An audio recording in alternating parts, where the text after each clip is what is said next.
Hi guys, this is Ruthu's mummy. ருத்தோட lunch box recipe பார்க்கலாமா? Morning பிரேக்ஃபாஸ்ட்டுக்கு சப்பாத்தி வித் குருமா, ஆஃப்டர்நூன் லஞ்சுக்கு சோயா வெஜ் பிரியாணி, சைடிஷ் வந்து பாயில்டு எக் அண்டு ஸ்நாக்ஸ் வந்து பிளாக் சன்னா.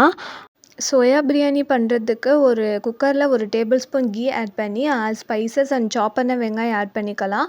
வெங்காயம் வதங்கினதும் ஒரு டேபிள் ஸ்பூன் இஞ்சி பூண்டு பேஸ்ட் வந்து சேர்த்துக்கலாம். தென் ஒரு மிக்ஸி ஜாரில் தக்காளி அண்டு புதினா வந்து ஃபைன் பேஸ்ட்டாக அரைச்சி வச்சுருக்க பேஸ்ட்டையும் வந்து சேர்த்துக்கலாம். தென் பாயில்டான வாட்டரில் வந்து சோயாவை போட்டு தண்ணியே இல்லாத மாதிரி நல்லா பிழிஞ்சு எடுத்து சேர்த்துக்கலாம். தென் தேவையான அளவு உப்பு, காரம் கம்மியான பிரியாணி மசாலா ஒரு டேபிள் ஸ்பூன் சேர்த்து 2:1 ரேஷியோவில் அரிசி அண்ட் தண்ணி சேர்த்து 3 விசில் மீடியம் ஃப்ளேமில் வச்சு இறக்குனா soya veg biryani is ready.